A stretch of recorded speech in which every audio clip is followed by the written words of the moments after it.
Hi, everybody. I'm Matt Weiner. 20 years ago, everything changed in the basketball world when the Dream Team made its appearance on the Olympic stage in Barcelona.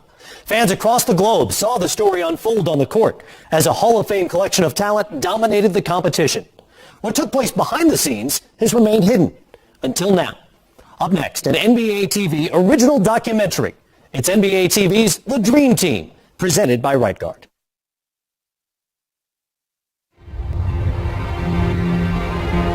Why do people talk about dreams so much in sports? Dream seasons, dream matchups, dream opportunities. They do it because so much of sports is about imagining what you want things to be like. If only the setting were just right. It was one of those times none of us will ever forget. The characters just right. I don't know anything about Angola, but Angola's in trouble. The timing just right. 11 Hall of Famers. I don't think you can ever do that again. At no point in time. If only it could all be the way you might have dreamed it up yourself. Oh, you feeling it? Yeah. That was the most exhilarating 15 seconds of my life. People perceived us as being superheroes. Thomas, question for you. We became a team, and that team just stomped on everybody. This never happened in sports. Nowhere. Well, I figured eventually there'd be a movie made about the Dream Team. This group may well be the greatest team ever assembled in the history of team sports.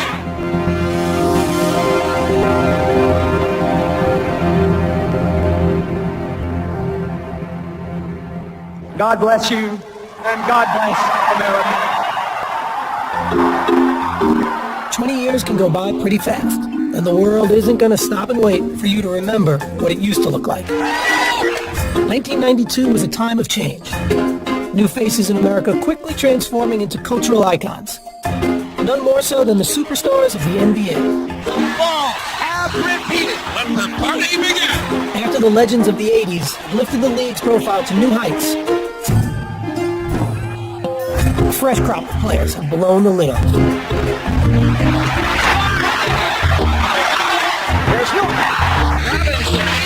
Their talents and their charisma made them more than just basketball players. I am not a role model. They were a new kind of star athlete whose popularity transcended the game. Is it the shoes? No, man. And now the very best of them awaited their brightest showcase, the world's largest athletic stage, the Olympic Games in Barcelona, Spain, even if no one truly realized the impact they would make there. It's a watershed moment in the history of sports, not just the Olympics, not just basketball.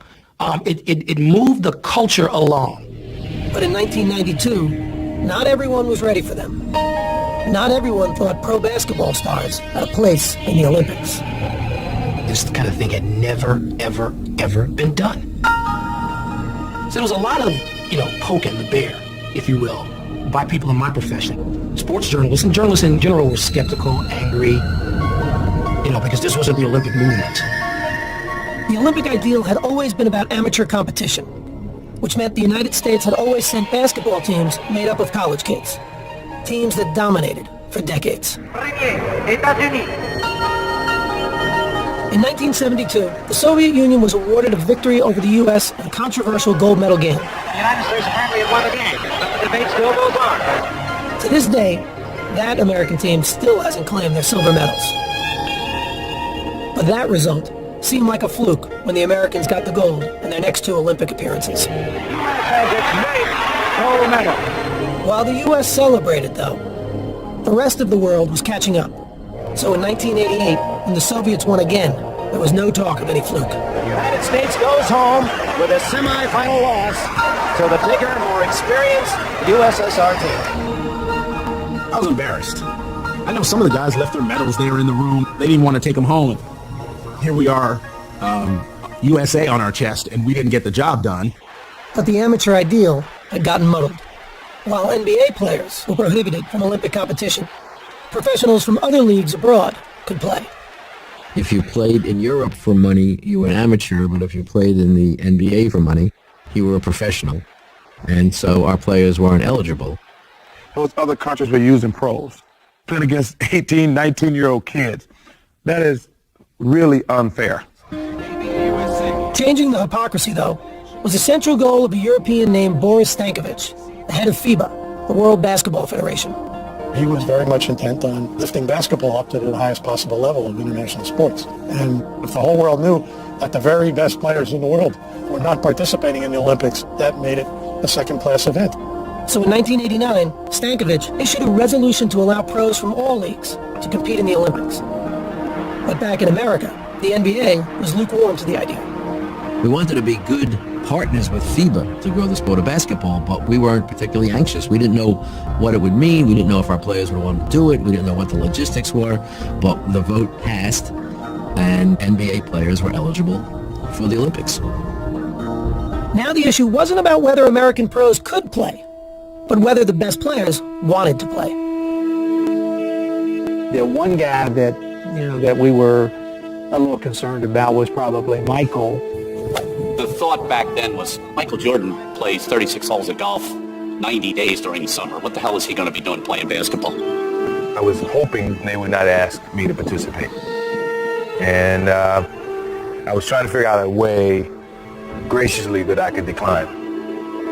I'd done the Olympic thing before, and when Rod Thorne called me and asked me, I wasn't gung-ho about it. My appeal to him was, the top player in the world. This is bigger than the NBA Finals, and, we need you. His thing, well, who else is playing? Are all the good players going to play? I'm not going to play by myself. So Michael Jordan waited to hear more, and Rod Thorne made his next call. It was a no-brainer for me. I was in from day one, and I figured if I jumped in first and said I wanted to play, that would get guys to want to participate as well. I think if Magic wasn't on that team, I don't think it would have been as spectacular as it was. And to finish out our careers, that was important for both of us. Once you get guys like Magic and Larry committing to the team, then all of a sudden it becomes something very, very special. Representing the USA is already a tremendous honor, but to know that you're going to be on a dream team is a once-in-a-lifetime experience. Magic, Bird, and David Robinson weren't alone in their pride. They called in the big guns. We're the Navy SEALs that we had to go over there and kick butts and take names. With those stars and the Utah Jazz tandem of John Stockton and Karl Malone, the dream team was starting to take shape. It don't matter if you call me last. I got the call. I didn't feel like that I deserved to be called, but I truly wasn't going to tell them that. I was like, yeah, I'm in. I didn't even think to say who else on the team. I'm like, yeah, I'm good. Yes. Charles Barkley's ability was never in question, but his attitude was. God wants us to win the world championship. I don't know if I go that far, Charles. If I do it another night. I learned early in Philadelphia. It doesn't matter what I say. So from this day forward, I'm going to say what the hell I want to say. And some people are going to like it, and some people are going to dislike it. But after a series of incidents on and off the court, the least of the committee's concerns were about what Barkley would say. I was asked to talk to him. He was so honored that we would even think about asking him. He convinced me that you won't have any problems with me. Now, with the team nearly complete, Rod Thorne had enough talent secured to go back to where he started. Representing my country was a big thing, but I think, the biggest motivation for me was now I get to spend time with some of the guys I compete against all the time. Portland's Clyde Drexler rounded out the list of NBA players, while the final spot on the roster was reserved for an amateur, Duke's Christian Laettner, coming off back-to-back NCAA titles. There's the pass to Laettner. Puts it up. In any other Olympic year, Laettner might have been the team's biggest star, but on this team, he was fine with being the last guy on the bench. I tell people this all the time, and it may shock them, but my most enjoyable year was my freshman year because they don't expect nothing from you except carry the luggage, do the laundry, and get our donuts. And that's easy. The harder thing is to be the leader. By May of 1991, 2 months before the Olympics, the team was set. One college kid and 11 future Hall of Famers. The man charged with putting it all together was the unflappable Chuck Daly. Okay, all set? I'm set. Chuck looked the part. He was the guy that looked like he owned the arena, but he would also push the broom. His hair was beautiful. His suits were immaculate. He wanted to win, but he wanted to look good. As the head coach of the Detroit Pistons, Daly did both, winning back-to-back championships in 1989 and 90. The Pistons are winners and still champions of the world. The Pistons were nicknamed the Bad Boys for their aggressive and some said dirty style of play, never more evident than in their memorable playoff battles with Michael Jordan's Bulls. Michael on the move against Vinnie Johnson in the hoop. He is necktied. Michael Jordan goes down hard. Detroit and Chicago had no love for each other. So when Daly was named the Dream Team coach, many wondered how he'd handle working with the Bulls' biggest star. I was being asked to wrestle with some demons and some issues. But the coach was well acquainted with the task of managing personalities. He coached the bad boys. And if you can coach those, you can coach anybody. One player Daly wouldn't be coaching in the Olympics, however, was his own star in Detroit, point guard Isaiah Thomas, who controversially had been left off the team's roster. No matter how much people try to say now, it was no big deal. It was a big deal. I talked to Isaiah at the beginning of the year about the aspect he wasn't on the team, and he was not comfortable with it. I'm sure he was very hurt. He's a very deserving player, but he was not selected. Thomas was well on his way to a Hall of Fame career, but was also seen by many as the biggest cultivator of the Bad Boys image in Detroit. Isaiah was the general. He was the guy that would yap at his teammates and say, knock him on the ass, do whatever you got to do. And he missed one. He knew he was going to get hit. I despised the way that he played the game. Did you want him on the Dream Team? No, I did not want him on the team. Did Michael? Did you want him on the team? Well, I can't speak for Michael, but I don't think he wanted him on the team.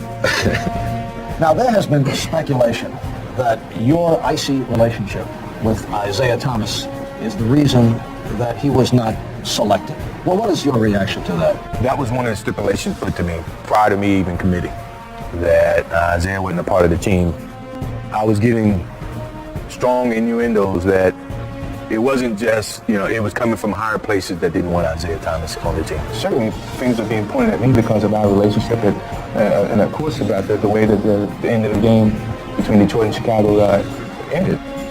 We were picking the group just after the Pistons had been eliminated by the Bulls, and it was very bad timing for Isaiah. Everybody had fresh in their mind the picture of Isaiah walking off the court. Pistons wasting no time in getting out of here. They left the bench on the 7 and 9 seconds remaining.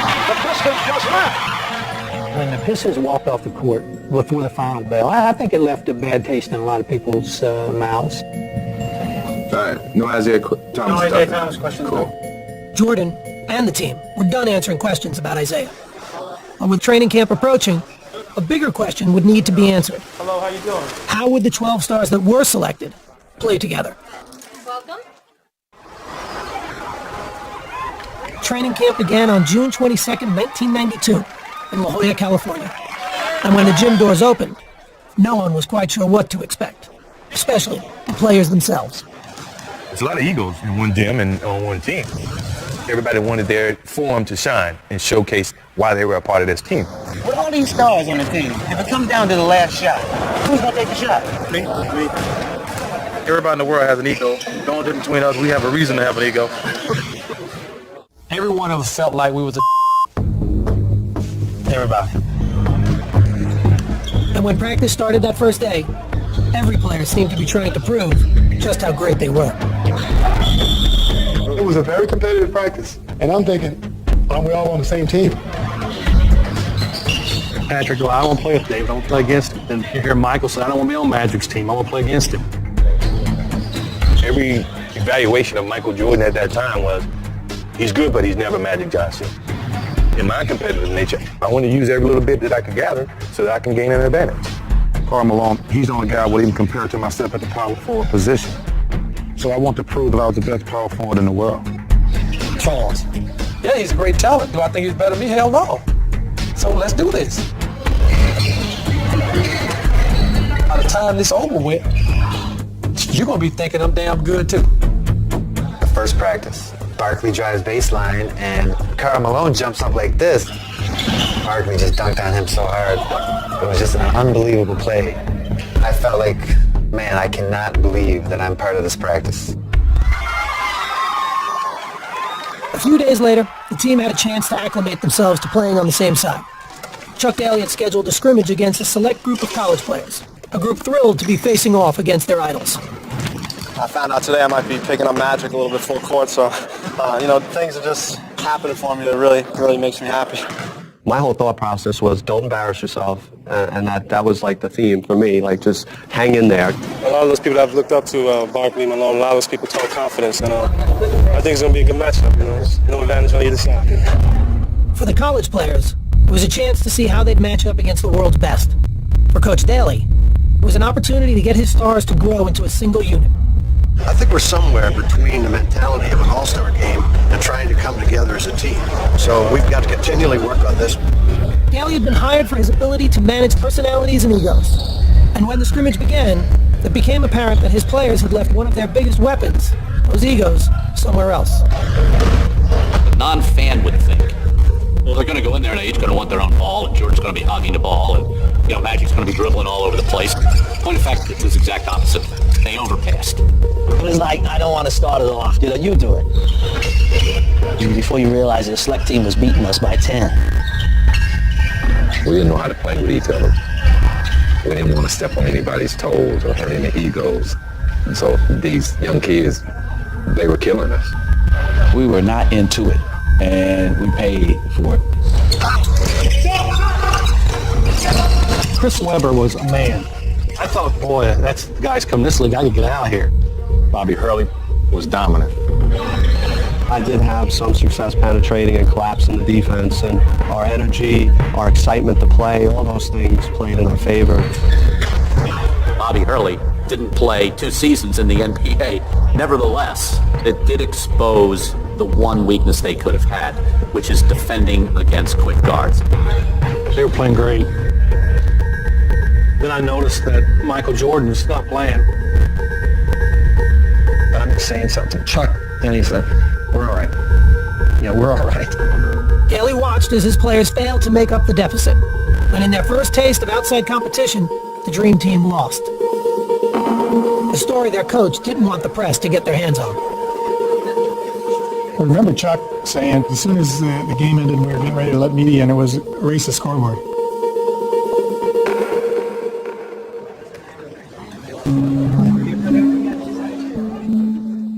Media comes in, scores, if not hundreds. They can sense something. You can feel it. The tension or you feel something in the air.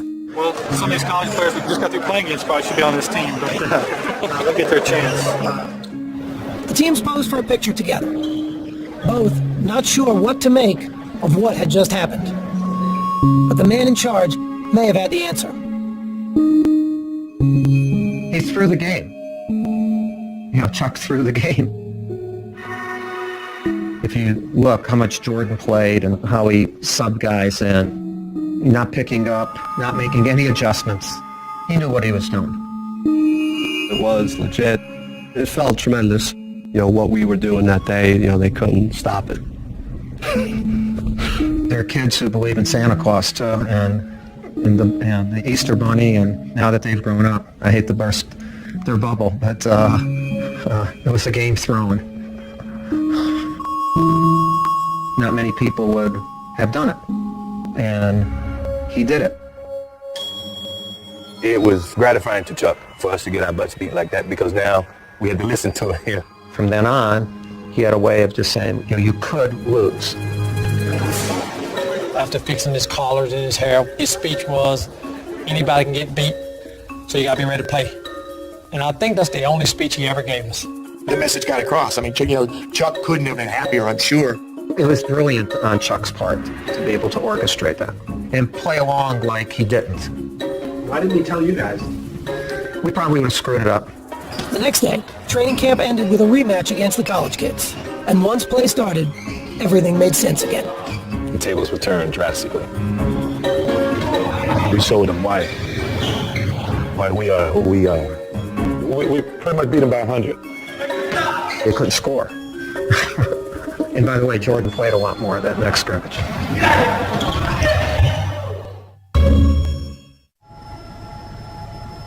Before the Dream Team could play in the 1992 Olympics, they had to qualify. The place to do that was Portland, Oregon, and the Tournament of the Americas. It would be the public's first chance to see the NBA stars together in a game, especially Jordan, Bird, and Magic.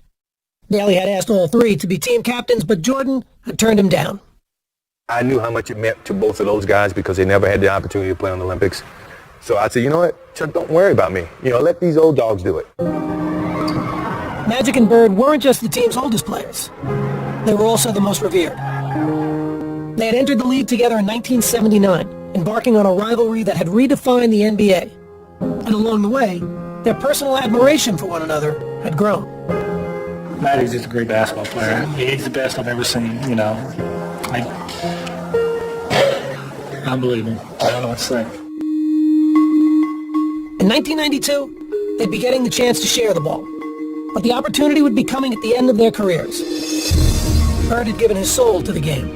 But after so many years, his body was betraying him. Had back problems. You just get to the point where you just couldn't play. I mean, you couldn't think, couldn't move, couldn't run.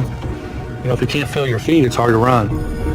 Larry was on the fence because of his back, so I said, man, LB, you got to play, man. You got to play. This is our last chance to be together. Magic would be able to convince his old friend to play. But at the start of the 1991-92 NBA season, he was forced to retire after learning he had the HIV virus. Doctors would eventually clear him to play in the Olympics, though that didn't stop fears from swirling. There's a lot of players that really didn't want him to play, didn't want to play with him or against him, because nobody knew what disease meant. They say, you get a little blood on you, you got HIV, and breeze on you, I never bought any of that, you just keep going. And that's what Irving decided to do, just keep pushing, keep going. 6, 9, 3-pointer, Magic had made a cameo in the 1992 All-Star Game and had focused his attention on the Olympics, hoping for an encore of a lifetime alongside his old rival. Our careers were really over, and it was something I thought needed to happen for both of us. Their debut would take place at Portland's Rose Garden, with their team needing to medal in the Tournament of the Americas to qualify for the Olympics. That seemed like a foregone conclusion to just about everyone, including their first opponents, who were completely in awe before the game even started. The Cuban team spontaneously drops to its knees as if 12 popes had come by on Easter Sunday. At that point, the idea that this is merely a basketball game has been ripped asunder. It was a surreal feeling. She's like, dude, we're here to kick y'all behind. And they want to take pictures with you. Then the game begins. Magic and Larry come out together, two guys that saved the league. They wouldn't even be playing this game without those two. And Magic passes the ball. Larry makes the first basket. Bird backing in, goes to the fadeaway. I mean, it just didn't get any better than that. The U.S. was off and running, and the result was a thing of beauty. Johnson leading the break. And no one seemed more excited to be sharing the court than the co-captains.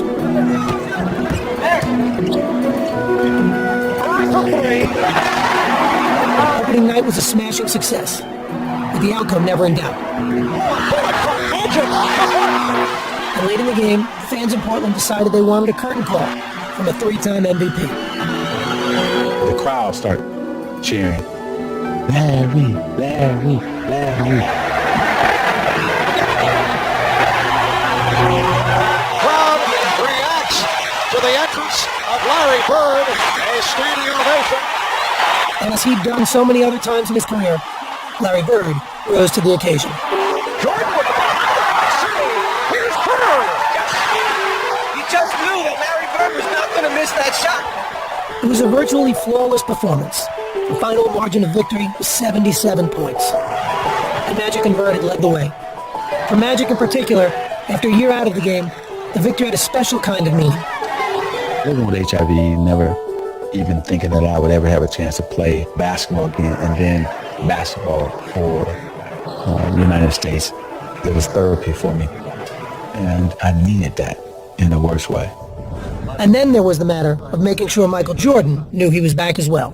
Yeah, you hear what the captain said? The captain say, sit down. Sit down. This boat's going to sink. That's right. Have a seat because you're going to fall. And then that's going to happen. That's a seniority right there. I know it. With Magic and Michael, there was that little extra something there, you know, and something kind of to prove to each other.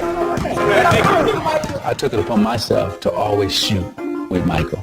Okay, MJ, free throws today. Who was the first one to 50? Or we had little games. Who was the better shooter? Know what you got to do. Know what you got to do.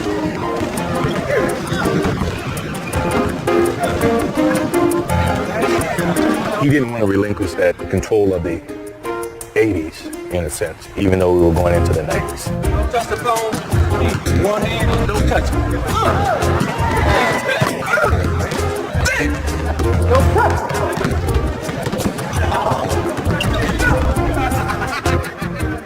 You know, he just come off missing a whole year. So it was who can win, who's going to have the bragging rights by the end of this trip. You can't get too close to Michael, it's a foul. You haven't committed a foul in almost a year and a half, man. Michael's always tried to let people know that he's a top dog in whatever. That's just his competitive mode. I'm the young guy with the elder statesman. These old guys, they got all the rights. They can't stay in one spot too long. He's a young puppy. I'm the big dog here. Whatever I say goes. While the winner of Magic and Michael's Can You Top This challenge remained in doubt, when it came to facing the competition in the Tournament of the Americas, the team stood united. When we took the court in Portland, which, you know, we're on home ground, we wanted to showcase to the fans who will be representing them. The lead is 30. Stay on. Jordan. I'm going to send a message around the world today that y'all can give it up. You foreigners can give it up. Still, Stockton has points. Stockton set him up perfectly. The Americans won their 6 games at the tournament by an average of 50 points. All right, Larry, your impressions of tonight's game? The gold medal was no surprise. But what was unexpected was the team's interactions with their opponents. We showered them with adulation before, after, and even during games. Magic Johnson and Rondo shaking hands after the shot. The Tournament of the Americas had served its purpose. The U.S. had qualified for the Barcelona Games and given the world its first glimpse of what was coming later that summer. I'm going to say this is just a small step to what our goal really is, to get to Barcelona, win the gold medal, and bring it back where it's supposed to be. Thank you.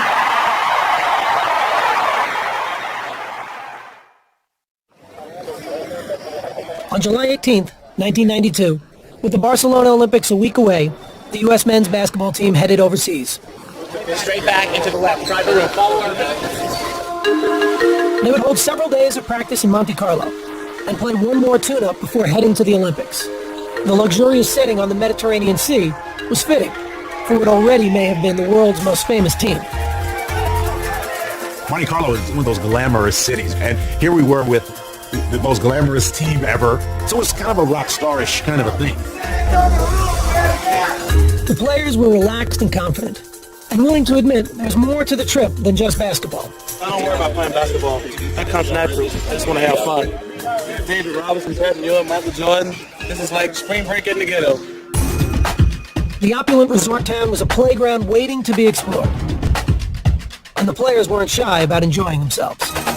Are y'all filming me? Now look, the scene in Monte Carlo was great. It was just breathtaking. I was down on the beach, just kind of trying to enjoy some of the scenery. Paradise. I think every team in the NBA should train here, actually. They need to get a team here.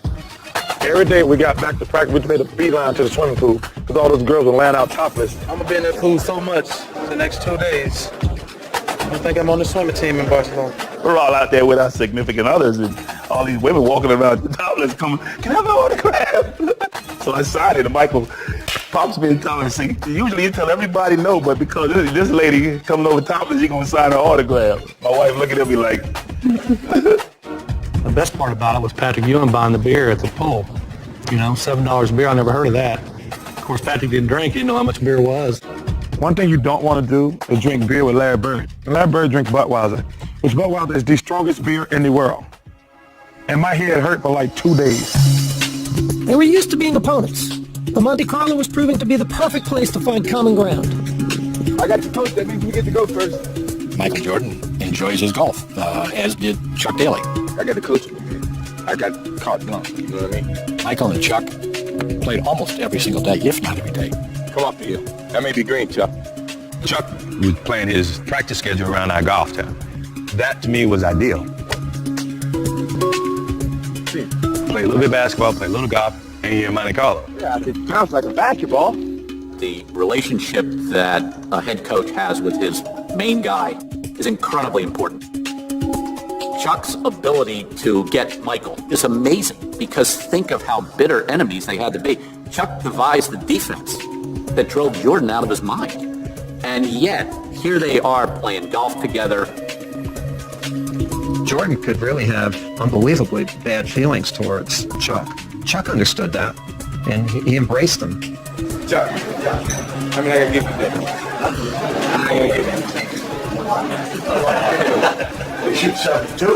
that. That was a bonding thing for me and Chuck. Always been a thing that I treasure just as much as being a part of the team. For Jordan, golf was only one part of the whirlwind schedule, which his teammates were discovering was just the way he liked it. What are you doing today, John? I remember thinking that, does this guy ever sleep? Golf, 36 holes. I'm playing it tomorrow, too. He would do more things and be ready to practice and play as much as anybody. The thing that I remember the most was going out and playing golf with Michael Jordan before a game. And I thought, I'm going to be exhausted tonight. And Michael just had ridiculous energy and was phenomenal. I felt like I was running in quicksand a little bit. And so, it gave me a whole nother level of respect for kind of the freak of nature that he really is. They played the food, Jim. We played cards in Magic's room till 5 o'clock in the morning pretty much every night. It was so much fun. He's like a bionic guy. He'd play cards, play golf, play basketball. I don't know when he ever slept. Finally, after a ball game, he was just lying down. And I looked at him and I said, I think that's the first time he's gone to sleep on the whole trip.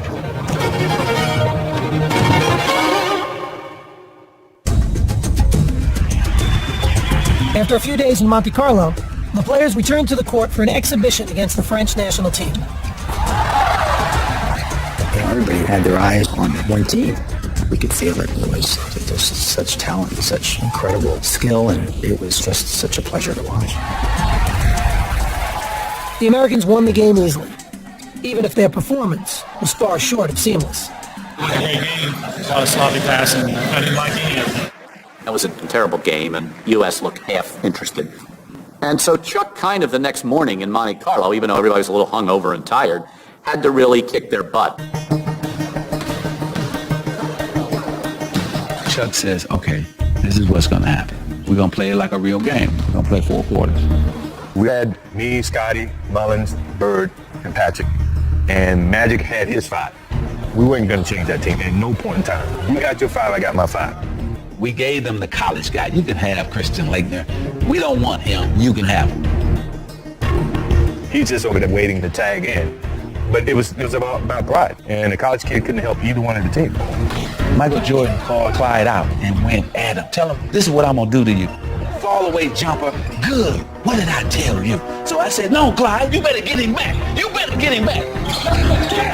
Charles Barkley said, I want to take Karl Malone now. So Charles gets it. Fall away jumper. Good. I said, oh, Karl, you better get him back. You better go down there and get him back. I went right at him. Jump shot. You ain't nothing. You ain't nothing, Barkley. So then I came down. His energy is real high. He feels like he's in an opportunity to prove himself. Showcase that, hey, look, I'm still Magic Johnson. I still dominate this game.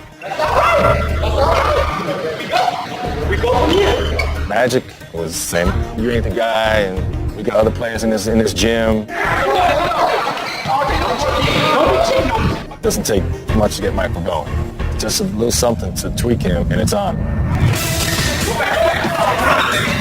He never liked to lose. Mike always got that look. When you see that look, then you know just get in the damn ball and get out the way. As much as it was 5-on-5, you could see in Monte Carlo that it was gravitating towards, okay, Michael and Magic. Magic was hesitant to surrender his place on the mountaintop. And Michael being Michael, he needed to say, no, I'm on the top of the mountain now. Magic's saying, look, NBA's not yours yet. I'm still here. Michael's like, no, it's over. This is mine. And the funny thing was Larry was sitting on the side. He going, it's his. Chuck realized the competition aspect was getting a little bit too high. Killing everybody on that squad. He wanted to end practice, but Magic didn't want to end because he wanted to keep playing because we just kicked his ass. How you like that ass kicking we gave you? No. Come on now. Hey, y'all got the first quarter practice. By the time practice was over, even Magic had to acknowledge basketball's landscape had been changed forever. Larry and I were talking, and Michael walks in, and he says, there's a new sheriff in town. And we both hit each other like, well, he's not lying. Monte Carlo was kind of a turning point. Walls started to come down from, when you're playing against each other, you have these rivalries. These are my teammates now. They're guys that, that I'm looking towards for support. It seemed like we became more friends than anything else. The players were off to Barcelona, headed to the Olympics, unmistakably as a team.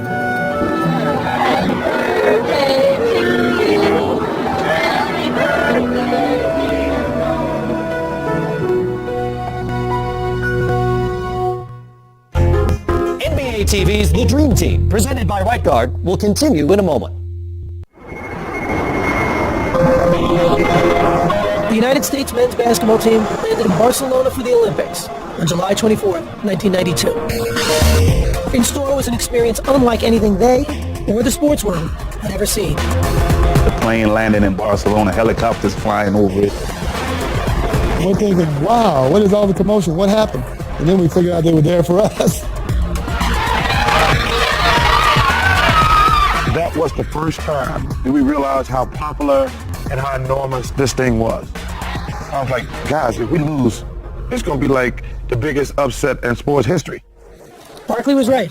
There was no margin for error, a reality the rest of the team openly accepted in their first press conference in Spain. I know I'm really afraid to fail because I can't go back home if we don't win the gold. Even though from a little small place in Summerfield, those 250 people there said, I can't come back. Barkley, meanwhile, handled an endless barrage of questions as only he could. How did you feel in 1972 when the Soviet Union beat the United States in that wild game? Well, I had just got my entrance exam in the kindergarten, so that's the only thing. Everybody that has ever been in front of a camera, we tend to not say certain things. Why don't they just take their ass whipping like people and go home? Barkley says things that we would think about and never say. We're going to have a little revenge in our hearts for 72 and 88. David, he can't say that because he's a Christian. But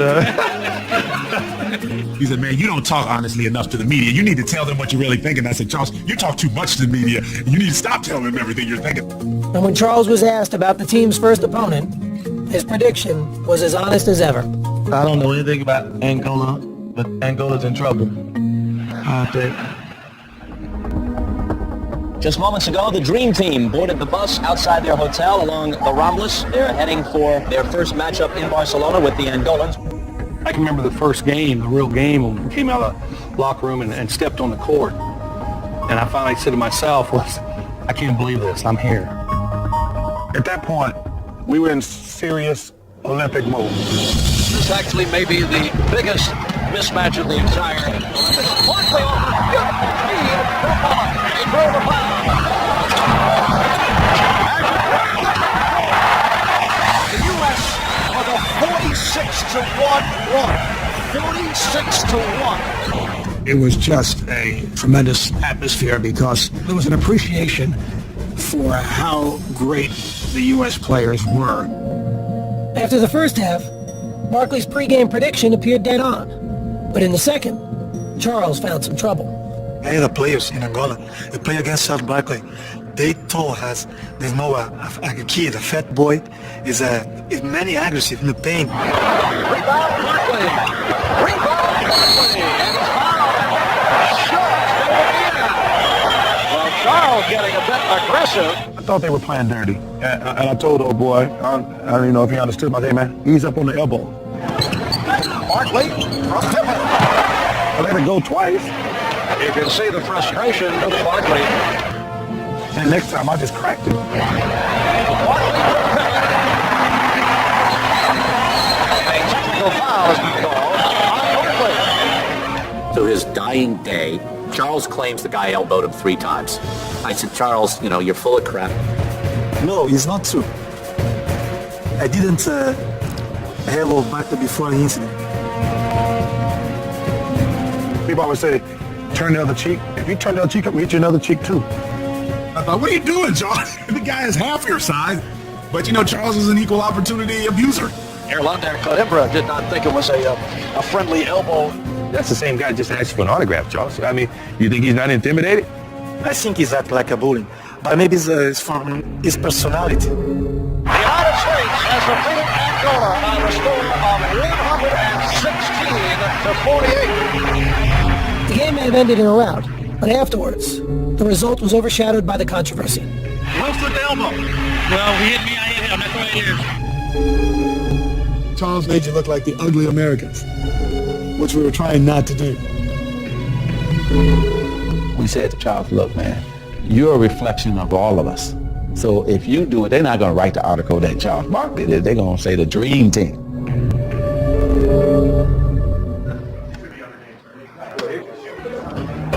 Barkley had stained a dream debut for the Americans. But in their next game against Croatia, Scottie Pippen and Michael Jordan grabbed the spotlight, with the focus on their matchup with one of Europe's best players, Tony Kukoc. Major storyline that carries into this game involves Tony Kukoc, second-round pick of the Chicago Bulls back in 1989. The Bulls made a strong push to sign him last season. At that time, general managers in the league were trying to come up with gems, make their discoveries overseas. And Krause thought this guy could play in the NBA. While Jordan and Pippen had been winning back-to-back titles, Chicago GM Jerry Krause had been publicly wooing Kukoc to join the Bulls.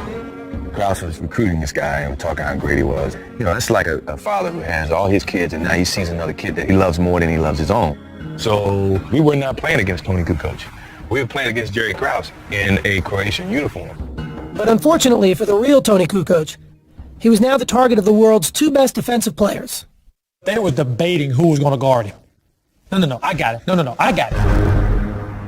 I'm looking at Michael and Scottie, and they're ready for, blood.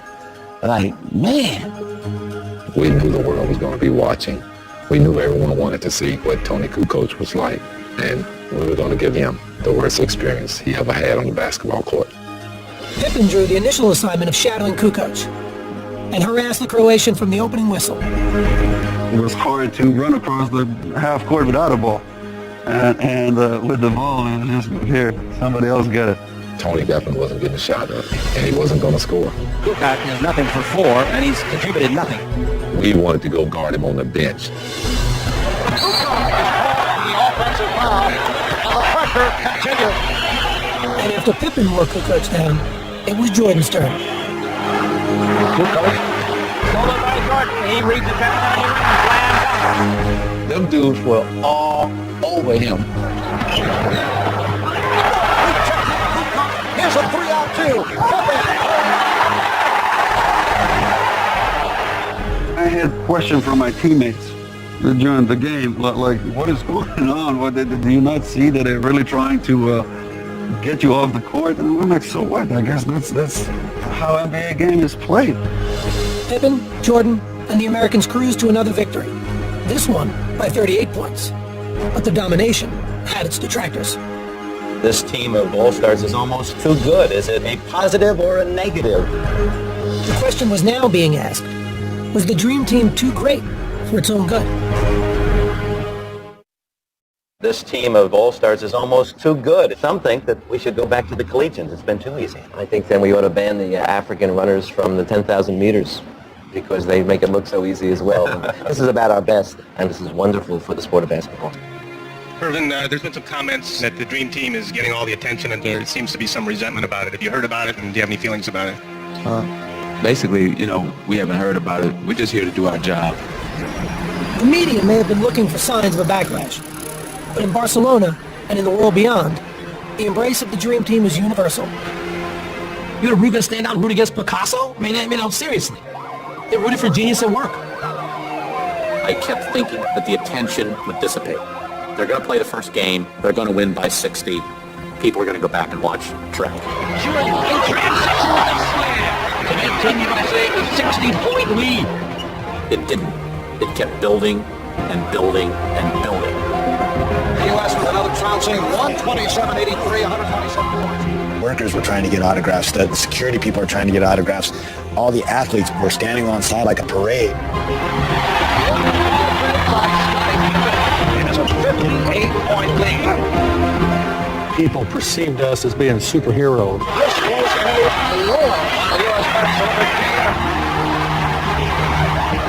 The guy on the bench is taking pictures.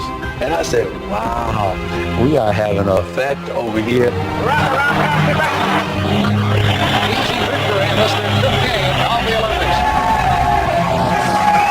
It was as if the President of the United States was in the midst of a caravan that was going through the streets. It's like the Beatles, where there's thousands and thousands of people waiting all the time. That's the most exhilarating 15 seconds of my life. We're like, wow, this is amazing. No one member of the Dream Team reveled in the Olympic experience more than Charles Barkley. After throwing the controversial elbow against Angola, Barkley had emerged as the team's most visible player. Everybody always had the same question. How much of an ass is Charles Barkley? Hey, Jack, when am I going to be on the cover of Sports Illustrated for this stuff?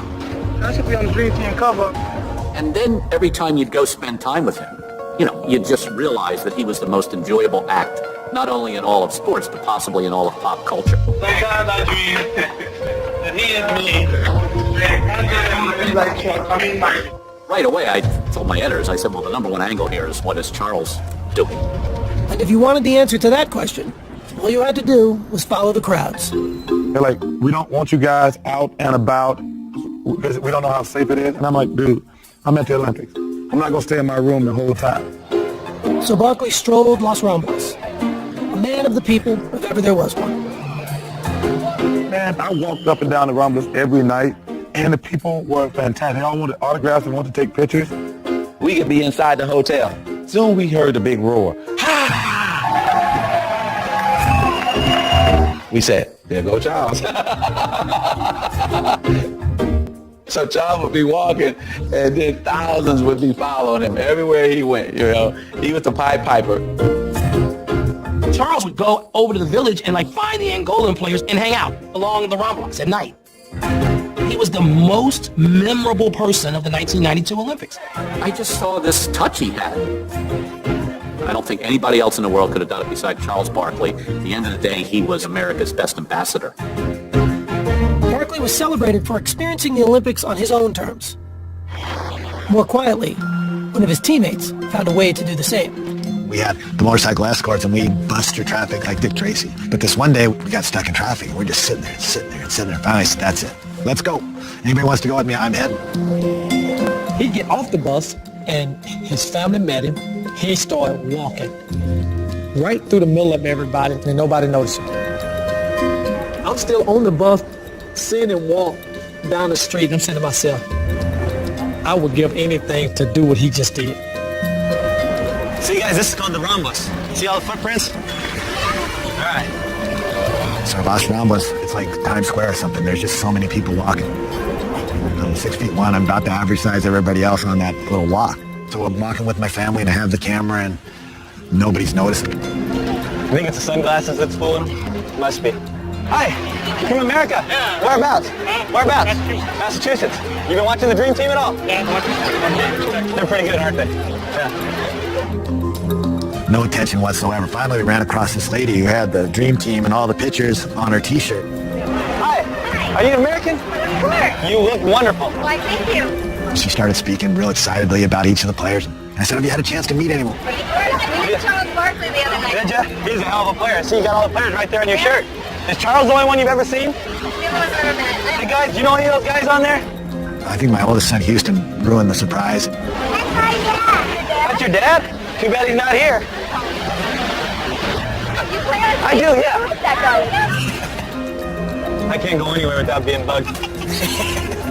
Really not much different from Michael Jordan walking through here. For the players, surreal experiences had become the norm. But even more memorable were the unlikely friendships developing behind the curtain. It was a unique mix. You know, Larry Bird and Patrick Ewing became like best friends. I got a white guy from Indiana, and I got a brother from Jamaica. Patrick said I could pick his mind. It took me 3 minutes. Now I get the chance to come back and start picking on mine. So we won. We were probably the two of the most unlikely people you thought that would be friends. But if you look, not only Larry and I got to be great friends, but all of those guys got to be much better friends. We all enjoyed each other. We all enjoyed the ride. And we got a sense of each other as men.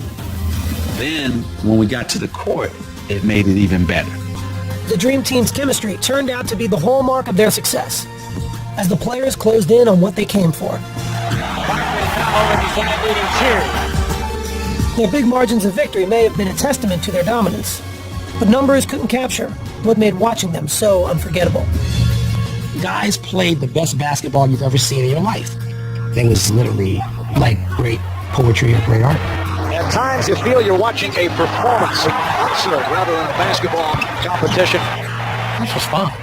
This was like how basketball's supposed to be. And at the center of the fun was the team's biggest star, who had come to Barcelona at the peak of his powers and shown how much his popularity had exploded. I will say this one thing about Michael Jordan. I've been around other celebrities in my life. I've never seen people react like they do to him. People go crazy when they see him.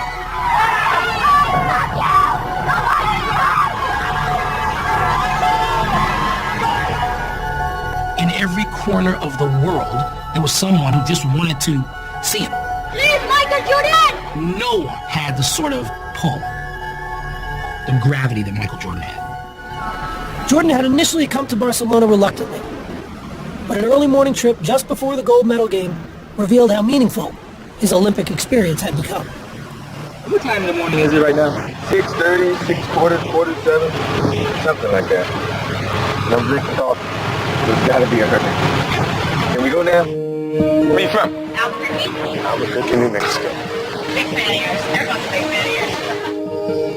Your name? George Hirsch. George, how you doing? Michael George, nice to meet you. Last night I hit my wall, man. I couldn't make a basket. How are you doing up so early? I do remember getting up early to walk into the stadium. That is the thing that I remember the most about the Olympics. Olympic Stadium. Imagine all the athletes that's been here before us. It's amazing.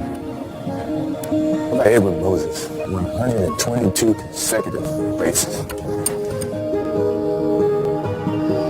I think everybody's got something to cherish. I think this is something that my kids are going to love one day. The Dream Team squared off against Croatia again in the gold medal game, offering the world one more lasting impression of their supremacy. Barkley with the lead from Team USA came to send a message tonight. We wanted to win, we wanted to dominate, but how we did it, sharing the ball, including everybody. We did it as a true team. The U.S. has Croatia 117-85, and they have what we're doing here in Barcelona.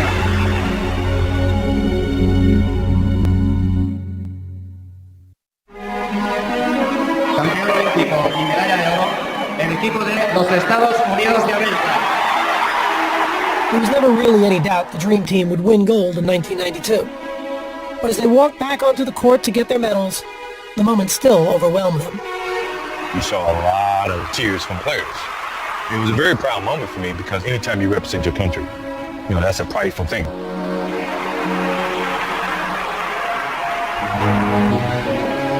Man, sent chills down my spine. It was a reward that I had never felt like that I would ever achieve. to do it on that stage with those group of guys. It's a memory I'll never forget. Nothing in my life has ever felt like standing on that podium. I was getting goosebumps. Every single time I heard the national anthem after that had a different significance to me. I knew what it really meant. As a young kid growing up, I used to watch Olympics on TV with my father, and all he talked about was the Star Spangled Banner and the gold medal. It made him feel proud to be American. Being up on that podium that night and receiving it, my father, he'd been pretty proud. All those emotions just overcame me. I got to be one of the guys one more time for my country. I said, man, I'll never forget this moment. You know, if this is the end, this is how I wanted to go out. This may well be the greatest team ever assembled in the history of team sports. But when the medal ceremony was over, another realization began to settle in. When I walked off, I remember thinking that whole dream has come to an end. The next season, every Olympian except Magic Johnson and Larry Bird would return to the NBA. Michael Jordan and Scottie Pippen would win their third title against Charles Barkley and the Phoenix Suns. On the way to 6 championships overall, the last 3 with Tony Kukoc. Eventually, other members of the team would also win titles. But each NBA player on the Dream Team would reach the Hall of Fame. Still, it's what they did together that summer that had the biggest impact on the game. An impact that continues to grow today. It really lifted basketball, and it gave birth to international stars who had nothing to do with those games in '92, but who took so much from it. We made the game a worldwide game. You know, I talked to Tony Parker. I talked to Ginobili. I talked to Dirk Nowitzki. Those guys say their first love of basketball started with the Dream Team. And I'm really proud of that. The world can change a lot in 20 years. But there are moments in time you never forget. No matter how long it's been. No matter how much else has changed in your life since. 20 years later, they've all kept ties to the game in one way or another. And they all talk about the summer of '92 as if it happened just yesterday. An experience still unlike any other in their remarkable basketball lives. I've never had more fun being around anybody. Everybody got along. There was no ego. We had fun. You know, clearly everybody reminds me I never won a championship. So that to me was like winning the championship, winning the gold medal, and hanging out with these guys. The reward itself is really only a small part of the story. It's what the gold medal represents that will always tie these men together. This is like this fraternity. That's pretty awesome. I don't think you're ever going to be able to get 11 Hall of Famers to play all at once, you know, on one team. That's unheard of. We go on the bus. We come back. Walk out the hotel. Wave. Wave outside your window. I can't believe it. That's so magical. That's so magical.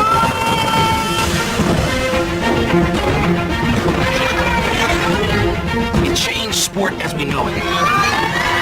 They showed the world how to play basketball. One team can say that. I don't think we'll ever see anything like it again. It's an insult to compare anybody else to that team. Take a good look.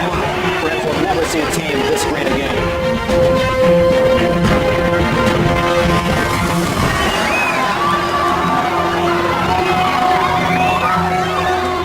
No team will ever have that happen. Hasn't had that happen. And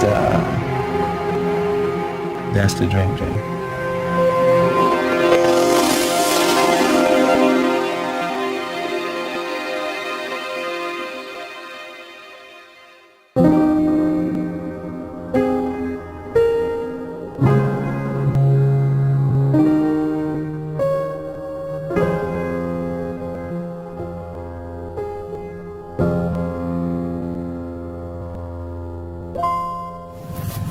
Only 2 gold medalists, Olympics. USA basketball, Dream Team, original, NBA. Hey, give me some of it. Right there. Yes, sir. Awesome.